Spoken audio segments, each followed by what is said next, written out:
Before I like to get work done or start my day, I just need a cup of coffee and a croissant. As a student, what better place than Cafe de Taxis, which is located in the courtyard of Anglo-American University? Remind them of that 10% off, though. Oh, right. How could I forget? As a student at AAU, you get 10% off anything on the menu. Personally, I go for the salami and cheese sandwich. It has a beautiful sriracha sauce that I like, and then I complement it with a nice Americano and oat milk. That's a great choice. So, hello guys, Sam, Bridget, how are we doing today? I'm doing great. It's so warm out. Spring is right around the corner, and I went on a walk today. It was really nice. Ben, I'm great as well. Thanks for having us. It's always a pleasure. What is new with you? Of course, guys, thanks for coming on. Not much really on my end. I'm still digesting those German snap elections from a couple weeks ago. Did you guys hear about them? Oh my God, yeah. I saw that AFD got like 20% of the vote and is now the country's second strongest political force. Wow, it's a pretty big number. Right? The party's populist ideologies are obvious in their approach to immigration, especially from Muslim majority countries, and has called for measures such as banning Islamic symbols and practices. This was a major theme during the election, and the AfD was endorsed by the Trump administration. Honestly, it is pretty concerning on our end. I almost wonder, how does it affect liberal democracy? As in John Locke's liberal democracy? For sure. You know what? We should actually do a deep dive on the ties of John Locke's idea of liberal democracy to give our viewers a chance to understand with us and to just spend time talking about a topic that matters. I'm Ben, and I'm here today with my co-hosts Bridget and Sam. Today we're diving into the ideas of John Locke, one of our most influential political thinkers, and how his ideas still shape modern politics with his liberal democracy. We'll explore that liberal democracy, populism, and whether the system Locke helped shape is still working today. To start things off, let's talk about Locke's central idea, government by consent. What does that mean, and why is it so important? Sam, you're our expert on Locke's liberalism. Why did he believe in his ideas? So, John Locke argued that legitimate government derives from the consent of the governed, meaning that rulers do not hold power by divine right or through absolute authority, but instead they govern only with the permission of the people. This fundamental idea was extensively discussed in his work, Two Treatises of Government, which later influenced modern democratic systems, including the principles found in the U.S. Constitution. So, like I said, one clear example of Locke's influence can be seen in the American Revolution. The Declaration of Independence, drafted by Thomas Jefferson, quite literally echoes Locke's principles, asserting that people have the right to alter or abolish a government that fails to secure their deserved rights. The U.S. Constitution also embodies Locke's vision by establishing a government that derives in power from the consent of people through elections and representation. Locke's philosophy emphasized that individuals are born with natural rights like life, liberty, and property. He thought that the government's duty is to protect these rights. He believed that a government failed this fundamental duty, the people had not just a right, but an obligation to resist or even overthrow it. This notion directly challenged the idea of absolute monarchy, which Locke opposed completely, arguing that political power should never be inherited or seized by force, but must be legitimized through the approval of the people. For Locke, a just government had to be established through the will of the populace, typically through a voting system that ensured representation. He viewed governance as a social contract in which individuals collectively agreed to be ruled in exchange for the protection of their fundamental freedoms. The voices and rights of common people, not just those of the elite or the monarchy, were very important in his vision of political society. His point of view on government by consent laid the groundwork for constitutional democracy, reinforcing the idea that authority must always be accountable for the people it serves. This belief system inspired revolutions, including the American and French revolutions, and continues to be a guiding principle in discussions of governance, civil liberties, and human rights today. Wow, that's a pretty revolutionary idea for his time, given it was the mid to late 1600s and the monarchy was still in control in Britain. and many other European countries. Let's break this down. Does exactly government by consent mean? So, Ben, it means that laws and policies should reflect the will of the people, either directly or through elected representatives. Locke believed in a representative democracy, where leaders are accountable to the people and the people have the power to remove them if they violate the trust placed in them.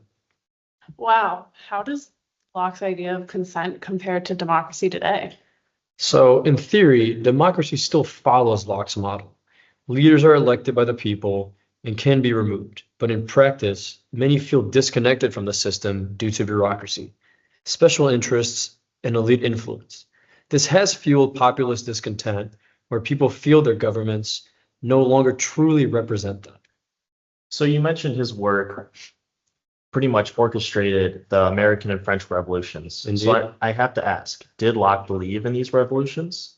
I do think so. Locke explicitly argued that if a government becomes oppressive, people have the right to overthrow it. His ideas inspired the American and French Revolution, like I said earlier, where people justified the rebellion using his theories. It's completely understandable. As you spoke about earlier, we see that a lot of Locke's ideas are the foundation for a lot of democracies today. Would Mhm. Locke think democracy today still follows his vision? I think that he probably would see it as a flawed but salvageable thing. He would likely critique the lack of the true accountability in modern politics, but still see democracy as the best option if properly reformed. That's a great setup for our next discussion. Because if liberal democracy is supposed to work by consent, then why are so many people losing faith in it? Let's talk about the rise of populism and the crisis of representation. So, populism is a term we hear a lot about these days. It's been used to describe leaders from Donald Trump to Marine Le Pen to Viktor Orban. But what does it really mean, and why are populists so successful? Let's take a look at the basics. What is populism? So, populism at its core is a movement that claims to represent the common people who have been left behind against the corrupt elite. For example, in the EU, you're going to hear a lot about how there's a rise of nationalism against the corrupt and elitist Brussels, which is the headquarters for the EU. But now in America, you'll hear that the corrupt elite is the left-wing media and all the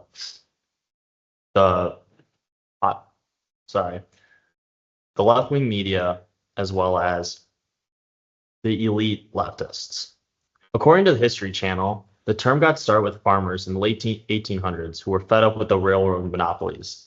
These farmers lost pretty much everything after the Civil War in terms of drought or high railroad expenses, and they felt that they were being left behind. So they created their own political party called the Populist Party, and this was designed to be for the people. And they actually worked together to get a lot better things for themselves, such as welfare and lower prices. Populism has actually been used on both sides of the spectrum recently in American history. Obama used populism to push for universal health care, and now Trump, the president after it, used populism to look after the American workers. Now we are seeing a rise in this right-wing populism coming from people, as you mentioned, Trump, Le Pen, and even in Germany's AfD party. These common tactics include blaming immigrants for their problems and are looking for their natural citizens. Thanks for the explanation, Ben. So after all this talk, and you mentioned some names that people don't always agree with, do you think that populism is always... No, not necessarily. Populism can reveal genuine problems in democracy, like political corruption or economic inequality, with hopes to reform to provide for the common folk. But it becomes dangerous when leaders attack democratic institutions. It weakens checks and balances. For example, Trump has been adamantly moving ahead with his own presidential ideas and completely ignoring Congress. He has also been stacking some of the courts, which people see as a problem with checks and balances. They also push authoritarian policies under the banner of the people's will. This problem you see more coming from these right-wing populists versus the left wing.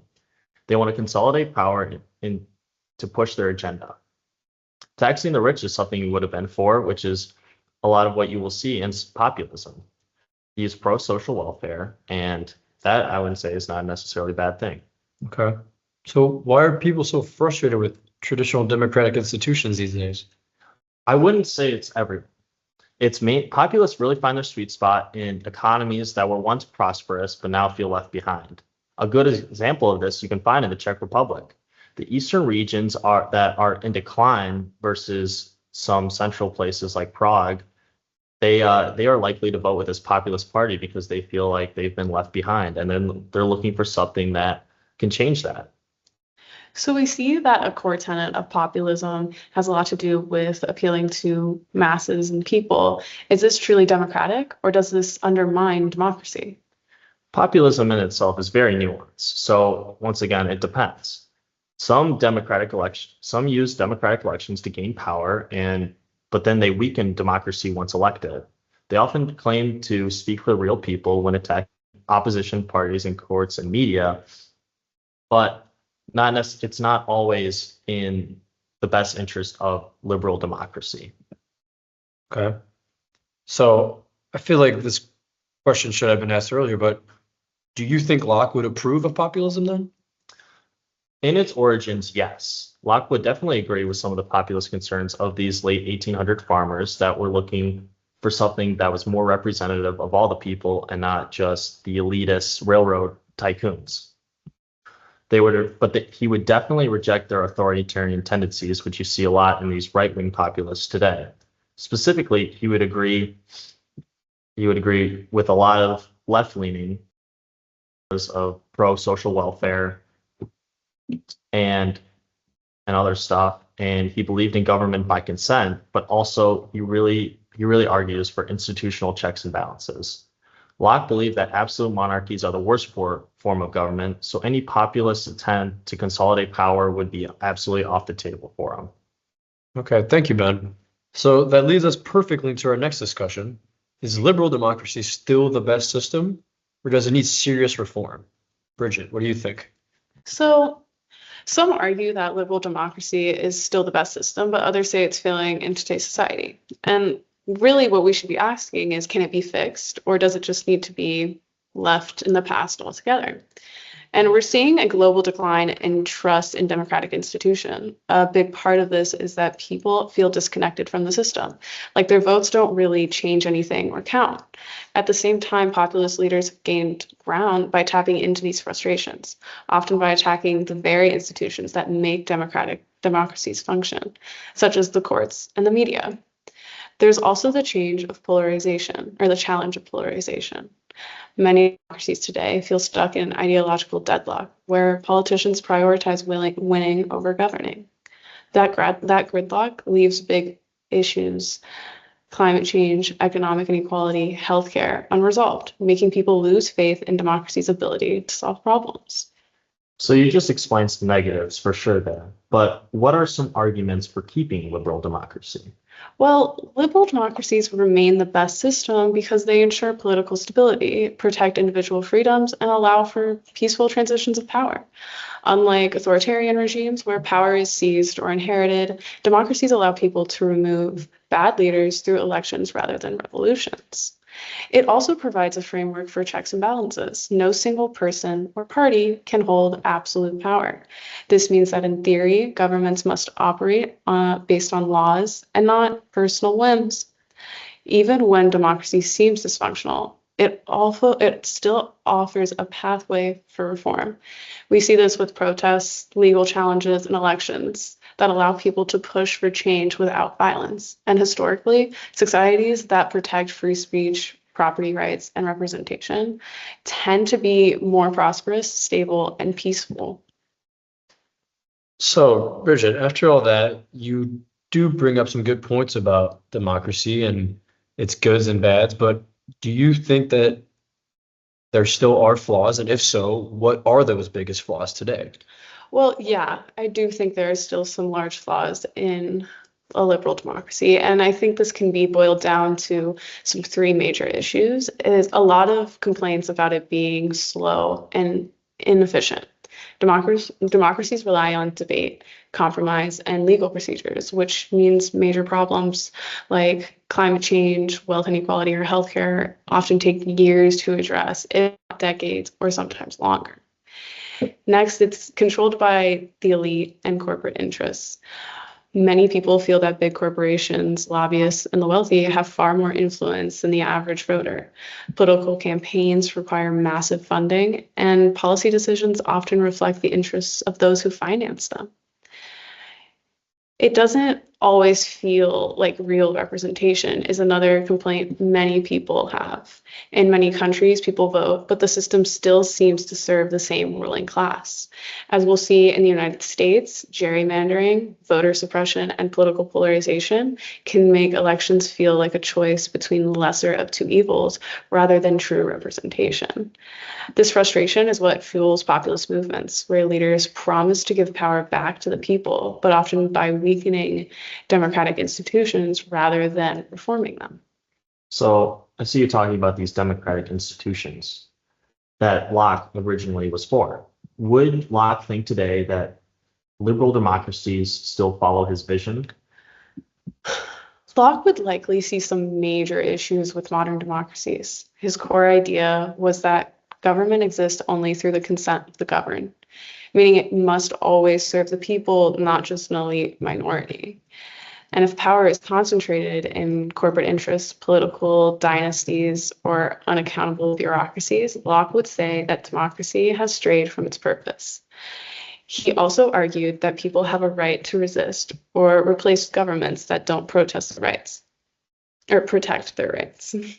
At the same time, he might still see hope because liberal democracies allow for reform and resistance within the system. If people push for changes like campaign finance reform, stronger protections for voting rights, or breaking corporate influence, democracy could be restored closer to his original vision. So, if democracy has problems, what do we do next? Let's explore that in our final section. This is a great point for us to just kind of discuss the future of democracy, liberalism. So if we can just dive into questions, but let's start off with if democracy is struggling, how do we fix it? Should we reform it or look for alternative ways to govern? What changes would you make to make democracy work better? There's quite a few routes to take this, several reforms that I could think of. But maybe a more direct democracy path would be in the public's best interest. Instead of relying only on elected officials, citizens could vote directly on major policies through referendums and citizen assemblies. Switzerland does this, and it helps keep politicians accountable. Another is ranked choice voting. This system allows voters to rank candidates in order of preference, ensuring that leaders are elected by a real majority rather than a plurality. It could reduce political polarization and encourage more moderate, consensus-driven leaders. And the third option I would explore would be decentralization. If national governments feel too distant from everyday people, shifting more power to local governments could help communities make decisions that directly affect them. This would allow for more customized policies based on regional needs rather than top-down mandates from national elites. These changes wouldn't fix everything, and that has to be acknowledged, but they could restore trust in democracy by making people feel like their voices actually matter. So, are there alternatives to liberal democracy then? Yeah, definitely. There are alternatives that we should explore today. They come with trade-offs, though. There are give and takes, and no model is going to be perfect. Some of the best options could include a technocracy.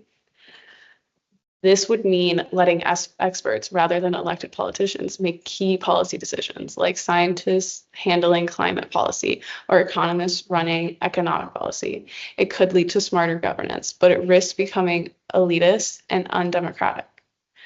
Another we could explore would be hybrid democracy. Some systems mix elected officials with randomly selected citizens in decision-making bodies. This could reduce corruption and give ordinary people more influence. And the third to explore would be more local governance.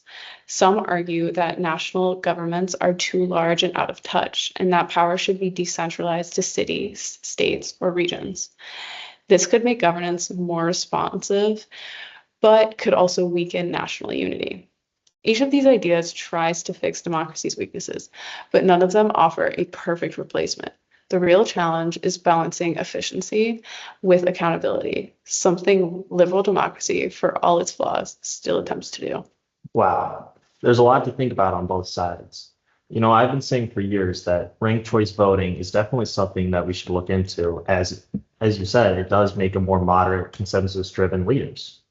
But I have not heard a lot of these options like hybrid democracy or technocracy. So those could definitely be used as well. Personally, do you think democracy will survive, or is it bound for collapse? That's a great question. And I think it depends. I think it depends on whether governments can reform themselves before populist dissatisfaction pushes societies into crisis. Um, if governments stay slow, corrupt, and unresponsive, people may lose faith and turn to authoritarian leaders or radical alternatives. We've seen this happen in countries where democratic institutions weakened, like Venezuela, Hungary, and Turkey. But if democracies adapt by becoming more transparent, efficient, and representative, they can survive. Historically, democracy has proven incredibly resilient. It has overcome economic crises, world wars, and social upheavals before.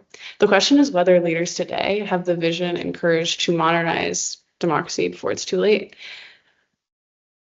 Anyway, now that we've discussed that, maybe we should look toward the future of democracy. We should look toward a crossroads moment. Yeah, I would say it's definitely up to us. As we wrap up today's discussion, it's clear that democracy, as envisioned by John Locke, still holds immense value, as most major countries still are following his model, but they are facing serious challenges, as mentioned before. The idea of government by consent remains foundational, yet many people feel disconnected from the systems that are supposed to represent them. Populism has arisen as both a response and a critique of modern democracy all over the world, sometimes pushing for necessary reforms, but other times threatening the very institutions that protect individual freedoms. Yeah, Locke's vision of liberal democracy was built on accountability, representation, and the idea that governments must serve the people, not the other way around. Today, we see a crisis of trust. Governments feel slow, bureaucratic, and dominated by special interests. The question we now face is, can democracies evolve to meet modern demands, or will frustration drive us toward more radical alternatives? Ultimately, the fate of democracy is in the hands of the people. Don't you think? Locke believed that governments only remain legitimate as long as they protect the rights and interests of their citizens. If we want to keep democracy alive and thriving, it really is up to us, the people, the common folk, to push for reforms that make it more transparent, inclusive, and effective. Whether that means changes in voting systems, decentralizing power, or increasing public participation. The future of democracy isn't predetermined. It's just something we should shape together. So as we wrap this up, we want to leave the question for the viewers. What do you think? Is democracy broken as we see it today, or can it be fixed? Let us know your thoughts, and thanks for tuning in to this episode of Locke and Populism. Until next time, stay informed, stay engaged, and keep questioning the system.